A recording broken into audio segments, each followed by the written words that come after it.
to go to the Fleischmann's and Pons thing is that when we started this 10 years ago, we took this as the approach of an athlete versus a coach, right? Like I used to coach you in the pole vault back, 15 years ago? Yeah, you were my coach for like a couple of years. Yeah, and so like when dropped off the map. Yeah, and so when I would teach my athletes, and what I learned from gymnastics is that when you fall off the horse or you crash out in the pole vault and you come over and talk to the coach is going to say, well, what happened there? Right. And you say, well, I felt like my run was off.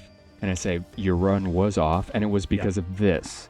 And then you say, oh, if my run is off, I let you coach yourself. Right. But I help you. A required bit of self-reflection there. Yes. That's required in any kind of development process where you're trying to improve something.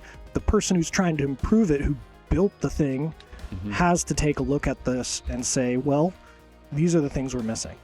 And to me, it feels like academia and the fusion industry has kind of been avoiding doing that in a very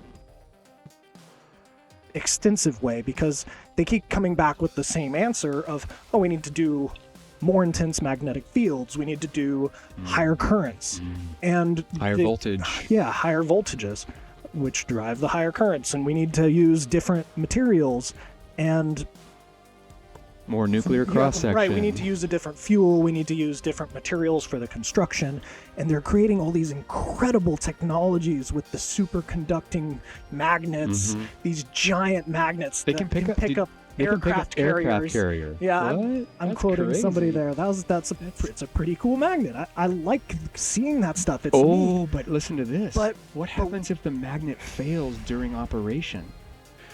Oh boy. That's a good question. Oh boy, look out. That's a good question. But the problem here is that it's been so long with such infinitesimal improvements in the actual outputs that it at some point it's like, come on guys, let's invest a little bit, like keep investing energy into that pursuit. I think they're making progress in a lot of ways that can be used for surrounding industries.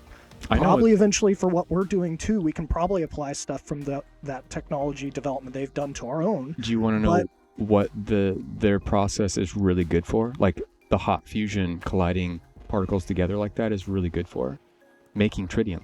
Oh yeah, I mean that's like a lot of tritium, which is an incredibly valuable output. It's $30,000 a gram, dude. Yeah. That's a pretty good industry. There's not many things more expensive than tritium by weight. That's pretty incredible. It's like what, 500? How many grams per ounce? I don't know. I'd have to look that up, but I knew this when I was podcast. Managing my nutrition for weightlifting program. I'm like, all right, I gotta get 500 grams of protein. That means I eat X amount of steak or eggs or something, but I forget that conversion ratio. But that's a lot. That's a lot of dollars per pound of material right there. But it's good for making tritium. I got totally kicked off. No, you're like, track. let's go back into pole vault. I was buddy. like, I'm thinking about steak. Well, steak is delicious, bro. So nuclear fusion, hot fusion is good for making tritium. Since we're the alternative guys, we would really love to see some large scale funds going to different strategies to see what turns out. And I'm excited to see that start happening.